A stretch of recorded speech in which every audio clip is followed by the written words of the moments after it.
back to Content Decoded. Here's a truth most challengers get wrong. Being second doesn't mean competing head-to-head. Mistral figured this out early. While OpenAI built closed systems, Mistral positioned not as the best AI, but as the only AI company that gives enterprises optionality. They went narrow and deep on independence, and it worked. They're closing deals by addressing enterprise fears OpenAI ignores. Today, we're breaking down exactly how Mistral built challenger authority through open source positioning, community credibility, and strategic funding announcements.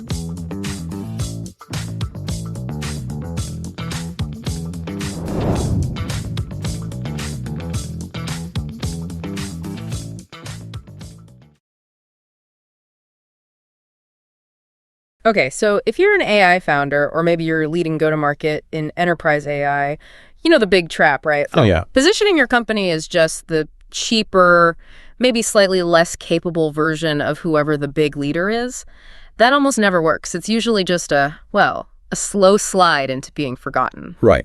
But Mistral AI, they didn't do that.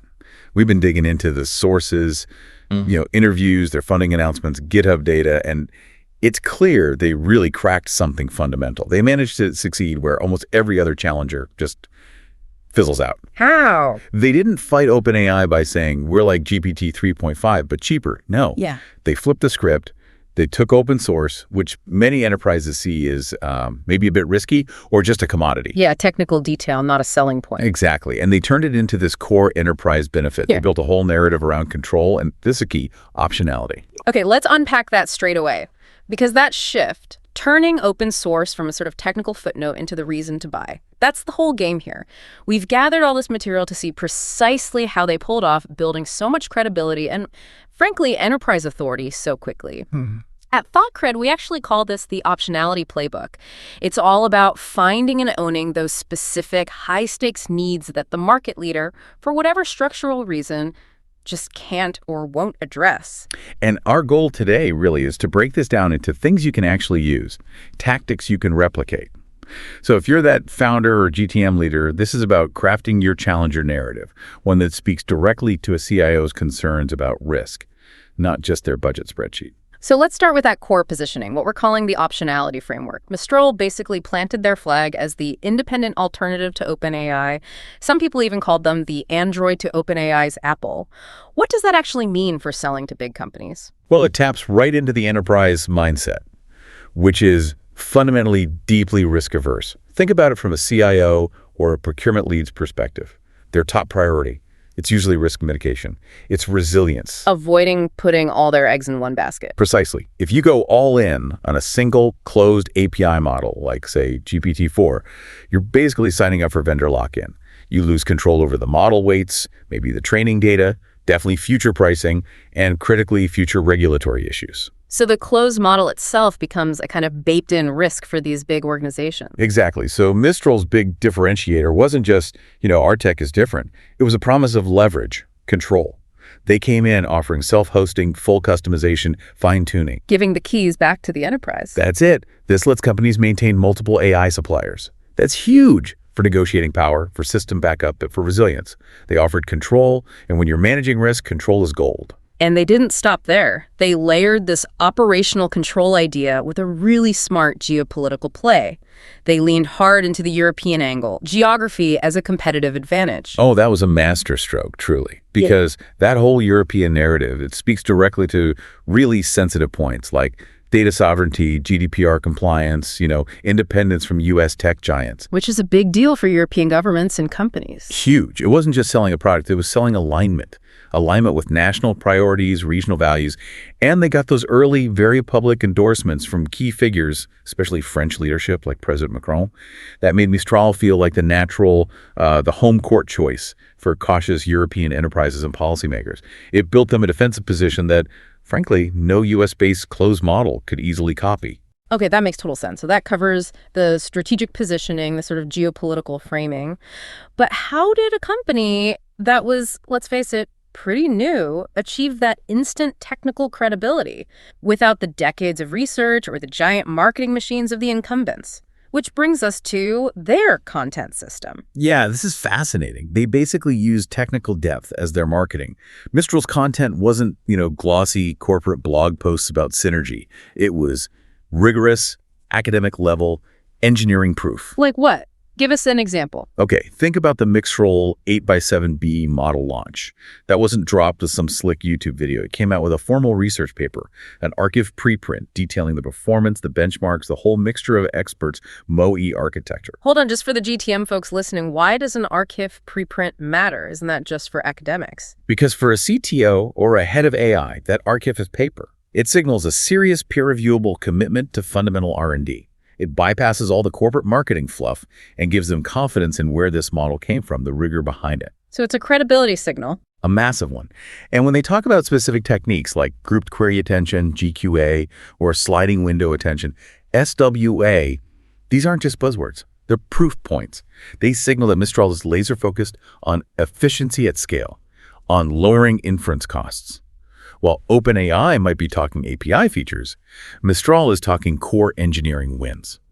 That's the language technical buyers trust. And Arthur Mensch, the founder, his public persona kind of amplified this, didn't it? He wasn't the super polished CEO type. Not at all. His style, if you watched his interviews, like with Elad Gil or on the No Priors podcast, it was very accessible, almost professorial, non-corporate. Yeah. He consistently hit themes like open governance, regional sovereignty, efficiency. And that resonated. Deeply, because this is how a challenger builds credibility without a massive corporate comms department. Yep. You let your technical substance and the authentic voice of your leadership do the heavy lifting.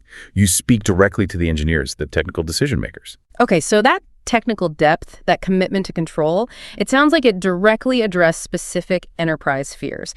Fears that maybe the incumbents, just by their nature, either ignore or maybe even make worse. Let's talk about that enterprise positioning against fear. Yeah, Mistral was really smart about identifying and then directly mitigating, I'd say, 3 critical enterprise pain points. So fear number 1, vendor lock-in. Right, we talked about that. Mitigated completely. Yeah. Open source weights, self-hosting options, and crucially, the Apache 2.0 license. Right. That license is a big deal. It basically tells the CIO, look, you can take this model, run it yourself, modify it, and you never have to pay us another cent if you don't want to. That's a direct shot across the bow of the incumbent's business model. Mm-hmm. Okay, what's fear number 2? Regulatory and sovereignty risk. We touched on this, but it's key. Mitigated by that strong European identity, the clear GDPR alignment, those political endorsements we mentioned. It makes them the safe choice in certain jurisdictions. Makes sense. And number 3? The one everyone feels immediately. Cost and efficiency. Mitigated by that efficient MoE architecture in models like Mistral.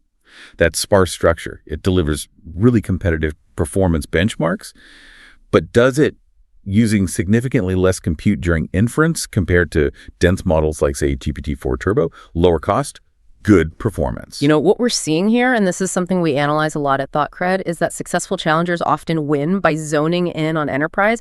Fears the incumbents kind of brush aside. Mistral didn't necessarily try to beat GPT-4 on every single benchmark. They beat it on control, on cost efficiency, on sovereignty. Exactly. But hang on a second.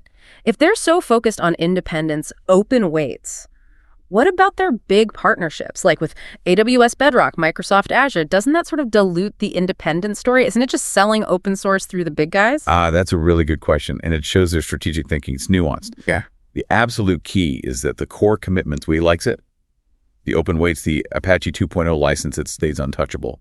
That preserves the optionality. The partnerships with the hyperscalers, that's about GTM reach. It gets them into those large enterprise accounts through the channels CIOs are already comfortable using, the established cloud marketplaces. Where the budget lives. Exactly. But the product itself, the core model, retains that developer-first open ethos. So the enterprise gets the choice. Use Mistral managed on Azure or AWS, or download the weights and self-host entirely on-prem or in their own private cloud. That choice is crucial. It preserves their credibility and fulfills that promise of optionality. Right, so they get the distribution without sacrificing the core value prop. That's clever. Okay, moving on then, how did they leverage the developer community itself?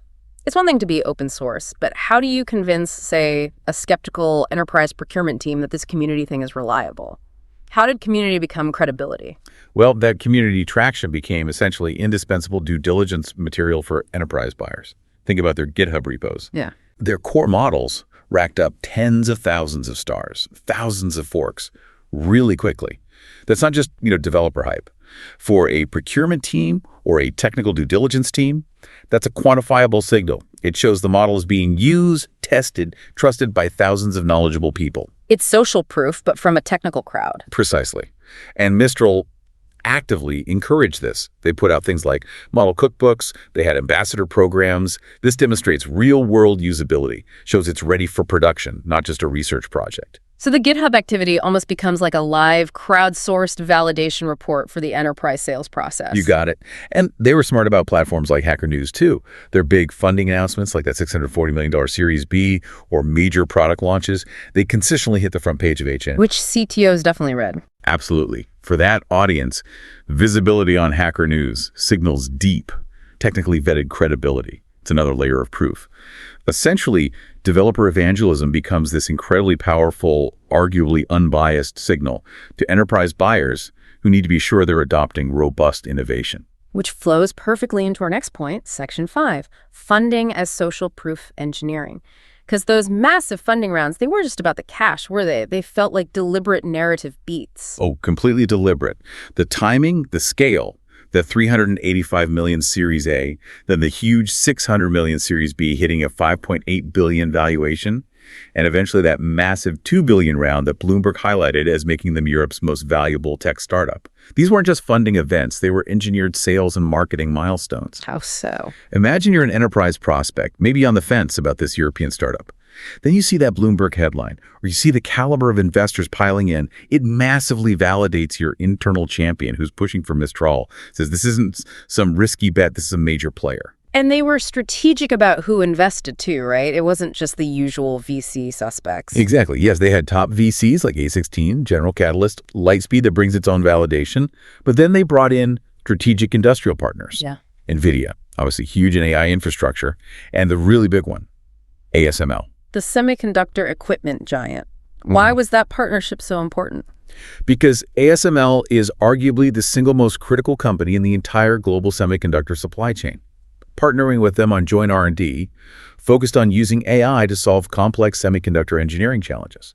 That instantly elevated Mistral. They weren't just another AI software company anymore. They were a strategic industrial partner. Correct. It conferred this immense enterprise credibility that, frankly, money alone can't buy. The funding narrative wasn't just we have cash, it was we are validated by the biggest names in tech and industry and we're solving fundamental problems. It proved they were not just viable, but potentially systemically important. Okay, let's tie this all together. The final strategic piece. The contrarian move. You mentioned they didn't try to compete head-on with OpenAI on every feature. That avoidance seems key. It was absolutely key. Yeah. They looked at where the incumbent, OpenAI, was strongest, things like the broadest set of API integrations, building that huge ecosystem lock-in. And they basically said, we're not going to play that game directly. They sidestepped the main battle. Right. Instead, they focused on owning the adjacent space. They carved out leadership where the incumbent was perceived as weaker or at least less focused. Transparency, cost efficiency, customization, and that crucial element of sovereignty. You know, this is exactly the kind of strategy ThoughtCred helps Series A founders map out, finding that narrative space the big guys aren't contesting and then owning it completely. Mistral didn't need to be the best at everything. They needed to be the undisputed best at providing control, compliance, and efficiency for those risk-averse enterprise segments. And they proved something important. In sectors with heavy regulation or high sensitivity to risk finance, government, critical infrastructure control delivered via open source and sovereign guarantees can actually be a more valuable feature than hitting the absolute top score on some benchmark or having the simplest possible API. Okay, so let's recap the core tactics here for the founders and GTM leaders listening. First, position deliberately against the market leaders' blind spots. Don't just be cheaper. Focus on things like lock-in or sovereignty where they're vulnerable. Right. Second, use community validation, GitHub stars, Hacker News visibility as concrete proof points for enterprise due diligence. Don't underestimate that technical social proof. Third, leverage your founders' accessibility and authenticity, especially if you have deep technical roots. It builds trust. And fourth, engineer your funding announcements. They aren't just financial events, they're powerful GTM narrative milestones. Couldn't agree more. And maybe a final thought to chew on, a provocative one perhaps.